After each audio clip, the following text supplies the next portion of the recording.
Welcome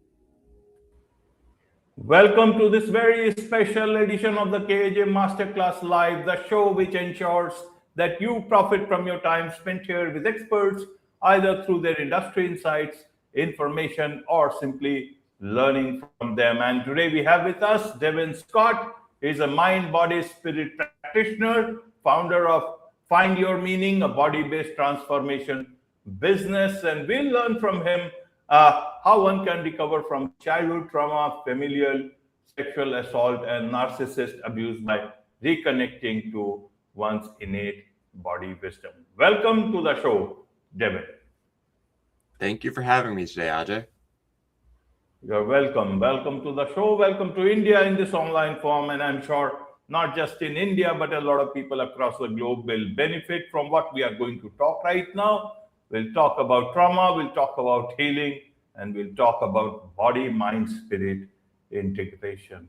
And we'll talk about much more. But before that, let's talk a bit about your journey, your background, so that audience knows who they are listening to.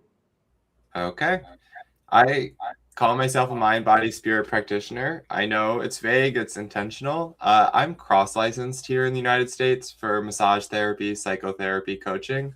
And then I'm trained in personal training and yoga. So I pull from a lot of backgrounds.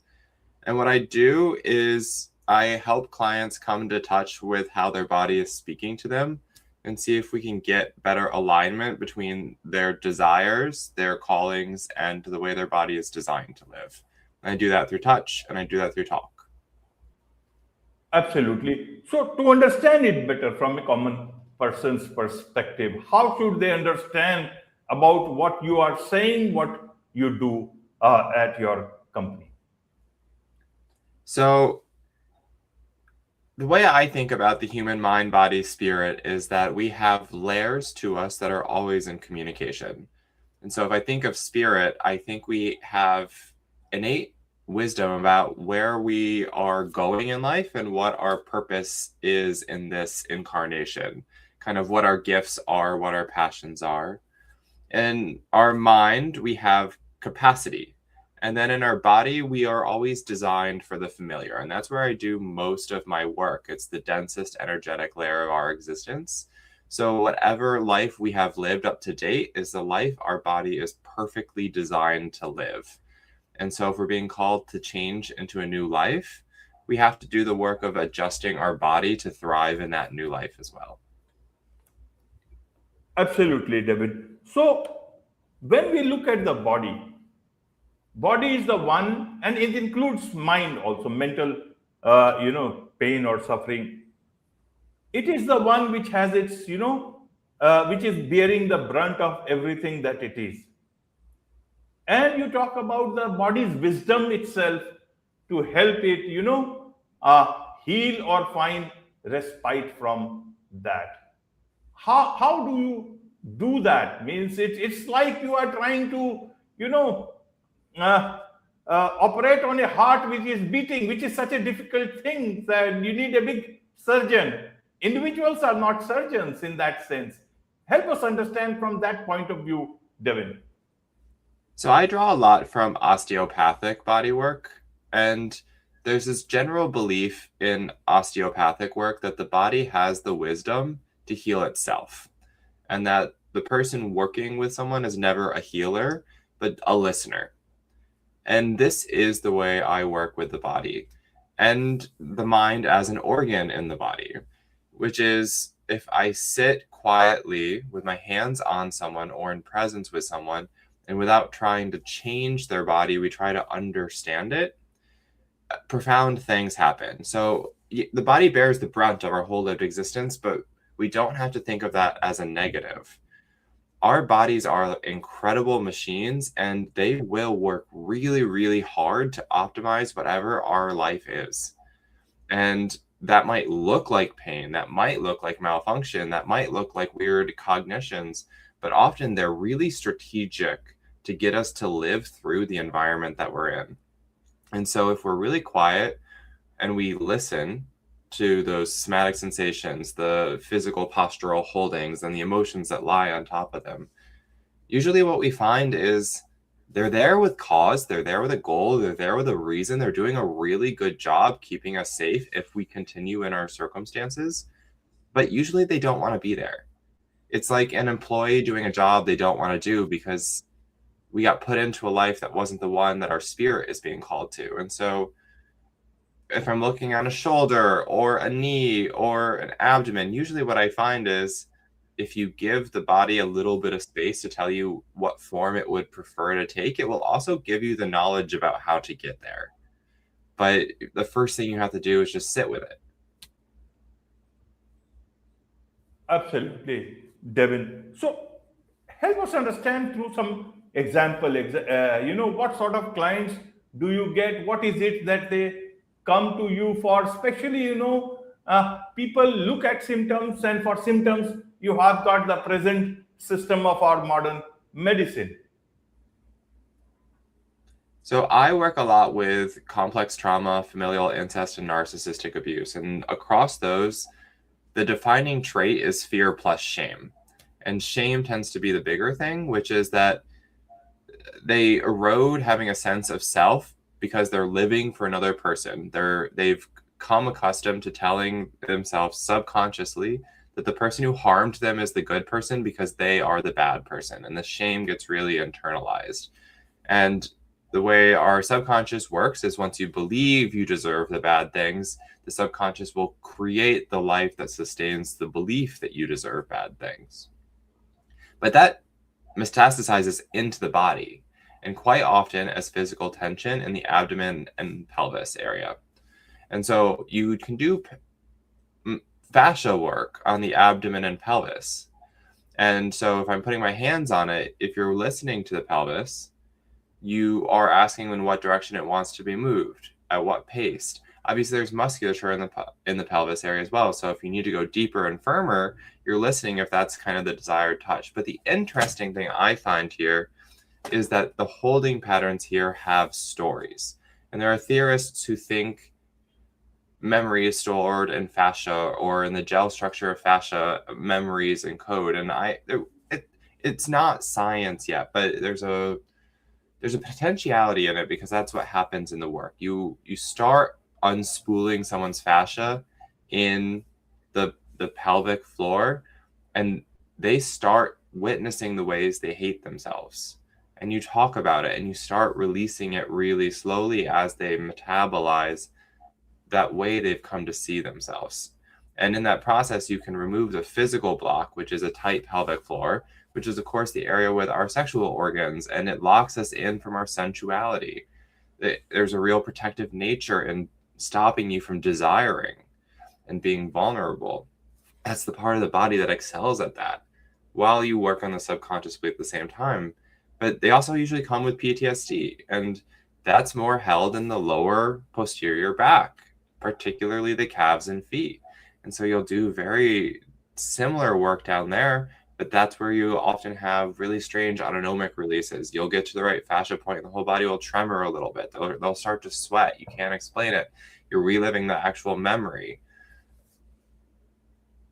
These are all things that, because they didn't go corrected in the moment, they sat long enough that they moved into the fascia, the muscle, or the organ. And so then to bring it back into the lighter emotional layer, you start with the fascial layer, the muscle layer, and the organ, and it starts to move out into the emotional layer. And then once it's there, you can bring it out into even lighter energy. Absolutely. People generally look at symptoms, and for symptoms, you've got the present system of medicine. How do I know that what I have is something deeper, or present system symptoms itself, if they are taken care of, everything will be gone? Some people, do not even understand that there could be something deeper that is there. Does the symptom have to come again and again, or it has, it comes and it goes, and you feel you are all right? How do one self-evaluate about these things? I think it's a very nuanced question because I have a lot of clients who come in with somatic symptoms that are going unexplained by Western medicine. And I am a client myself who has those kinds of things. And in this work, there is always kind of three possible paths. The one is that it's all psychosomatic, which is that this is your body telling you that your environment is a bad fit for you. The second is that it's partially psychosomatic, that you actually have a non-psychosomatic disorder, but it's being exacerbated by the environment. So it's still telling you your lifestyle or your environment is a bad fit, but there's a disease underlying it that's not psychosomatic. And the third is that the symptom or the disease is a karmic partner. Some people are born congenitally with a challenge. Some people have long-term challenges come and they might be there as a gift or with wisdom. And the journey for those three things is very different, and you have to just stay open to whatever it is. If you start listening to the body and honoring its wish for lifestyle adjustment and symptoms start to abate, that does say that those symptoms were warning signs. They were communication. If you keep listening to the symptoms and you're getting a different message, it's not about lifestyle change, but it's maybe this is pointing you in a direction, or this is giving you a gift, but it's meant to stay. That might be a karmic partner.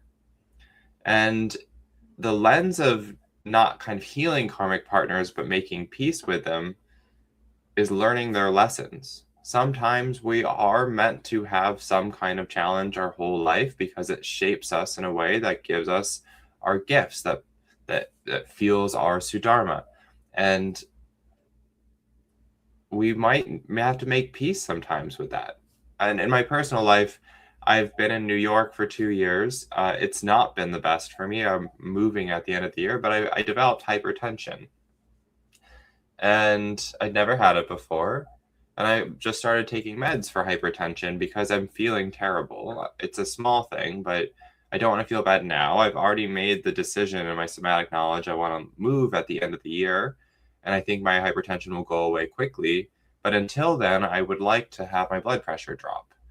And this way, I don't think anything is like an everything or nothing. You can pull from everything.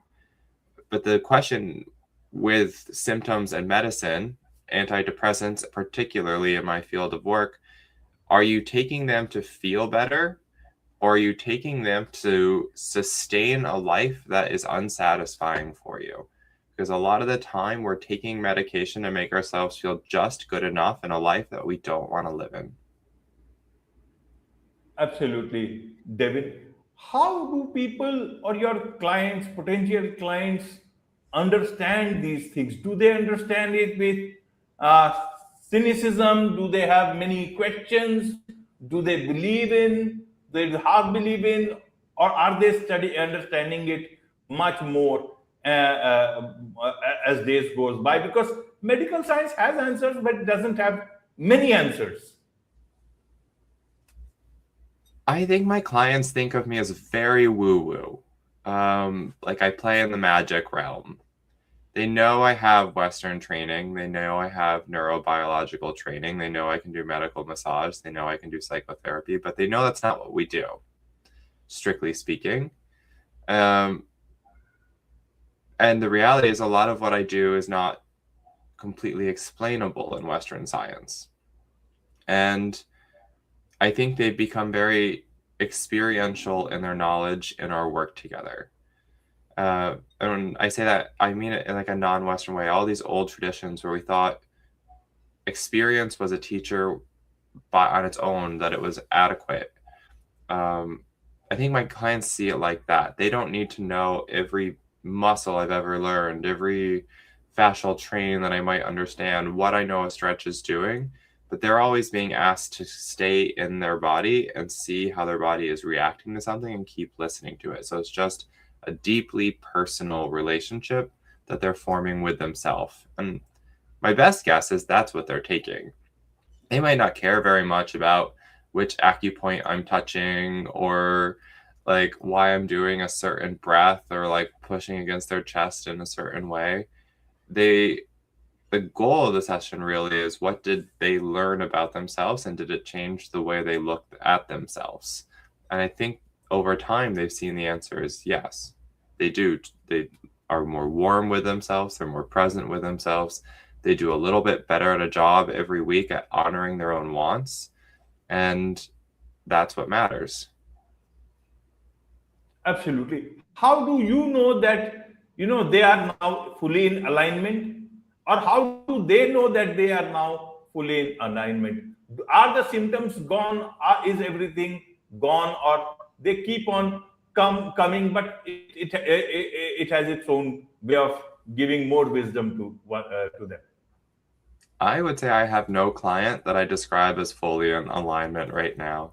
I think it's kind of a harsh wish to be there. I don't even think of myself as being in full alignment right now. I think of a full alignment coming in bursts, almost like Kundalini moments or flow. Like we hit moments where all the Panchakosha come up for one, and we really just breathe like life force for a period of time. But it's not sustainable, because something's going to shift. If we meet our Ananda Kosha, our bliss layer, for a period of time, that layer is going to shift to tell us something else. Then we have to change our body again. We're constantly coming into alignment and then leaving it and coming back into it. And so all my clients I've seen, maybe they've been in a week where the alignment felt really good, but not sustained. And we've been working for a long time about it, and they're all moving closer and closer to alignment, but they all have physical bodies that hold so much trauma that for a lot of them, the idea that life can feel easy or supported, or they could have visibility or success, we're still like on the track of recovery there. Like they might do something more visible. They might go and experiment with ease, but the vision they keep getting of life includes so much more than their body can tolerate now. And we're still in the process of capacity building their body to get there. And so we're moving towards alignment, and maybe they'll have a nice long window where they're in it, but it's a process of listening to all 5 parts of the body and seeing if you can get them to be more friendly than they were the day before. Absolutely. Devin, have you ever been to India? You talk about Indian philosophy of, Leela and all that. Tell us a bit about that. If not visited to India, how did you come across all that stuff?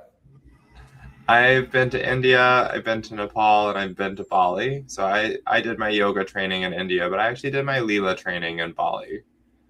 Do you want me to talk about Leela? I'm obsessed with it. I'm trying to write a bridge language translation of it this year. Yeah.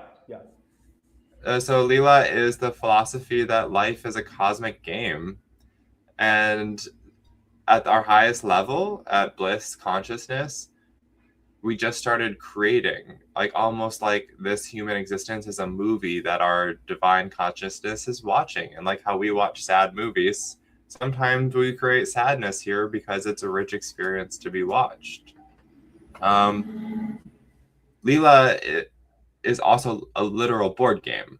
So it was the inspiration game for Chutes and Ladders. There are several versions of it that have come. There are a couple that were made in Islam. But I think of it as tarot meets therapy. You've got 8 layers to the board, the 7 chakras, and then different realms of consciousness moved into the layers of the chakras, and then a layer for the divine. And you ask a question, it makes you roll a 6 to get in. You have to have the right question, the right attitude, and then the die acts as karma to keep putting you on the right squares or the right snake to show that you're at a higher consciousness with the vibrations from a lower, or an arrow to show that you're in a virtue state and you're going to get a glimpse of something higher. But the point of the game is that actually we're not meant to just be moving up the chakra ladder. That's not how the human form works. We are constantly navigating up and down and up and down and up and down through our layers of consciousness and seeing ourselves more and more deeply. And every life experience, no matter how hard it feels in the moment, is there with real purpose to meet us. And I also love that the board has such an emphasis on the root chakra, which is the container for our ability to Kundalini rise, for us to embody. We can never bypass that root chakra. And so this nature of the board game, really focusing on making sure you keep getting the questions on that first row that you need, I think is so consequential, because sometimes in spirituality, we are quick to go to transcendent meditations to escape our physical form. And yet we're always meant to be called back into this vessel. But I just love it. I facilitate it. I'm working on a book with a friend where we try to preserve the wisdom as we've known it, but make language under Western psychology and neurobiology that is a bit more understandable for an audience out in the West, to bring this amazing knowledge in a way that people might be able to read it. Right. Do you or are you able to use this particular Lila thing into the work that you do in terms of body wisdom? Yes. So one thing I do is I just facilitate the game. It's like a branch of my work. I can do it for up to 8 people. I'll put the board on the floor. We'll have like a full day game session where they answer their questions. But Lila is like an underpinning philosophy of how I think about emotions. In Lila, I kind of think of as an atlas of the meaning of emotion. So if someone comes with crowd, with anger, I think to myself, they're projecting a part of themselves that they can't look at yet. That anger is about something they're repressing in themselves. We need to alchemize the anger into self-reflection. If they come with dvesh, with hostility towards himself or another, I think this needs daya. This needs compassion. We need to move this from cruelty into compassion so that you can act with more clarity. If someone comes with irsha or comparison, I immediately think like we're starting the bridge towards creating shame. We need to be moving into authenticity, not what does that other person want, but what do you want? And then there are like antariksha, burnout. Your body is starting to shut down. You've gone exhausted because your body is not being restored adequately in your life right now, and it's begging you to find nourishment, and it will not play the life game anymore for you until you start charging your battery. So all these things, like these life views, whatever's coming into a client's life, I am always thinking, which of the 72 squares of Lila are you on? Because they're all so important and they're also beautifully mapped. Absolutely, absolutely. Devin, well explained, well explained. I'm sure a lot of people would want to learn a lot about all these things, especially about the work that you are doing. What's the best way for people to do so? So I have a website. It's findyourmeaning.coach. If they scroll down, I have a newsletter. I'll send that out about once a month. If they wanted to book a session with me, they can go ahead and do it on the site. Although if they're abroad, it would have to be one of our talk sessions or a Lila game. If they are interested, I'm hoping to launch my Lila product with my partner in October, and we're looking for some testers over the summer, which would be people to play for free but would give feedback. So they can always email if they're interested in that. And I have an Instagram. It's devinscott.nyc. I'm still very new to Instagram, but I am learning, and that is another place they can follow. But my preference is the newsletter for people who want to see what's going on, get meditations, get thoughts, things like that. Wonderful. With this, it's set up on this very special edition of the KAJ Masterclass Live. Thank you so much indeed for joining us. Thank you for having me, Ajay.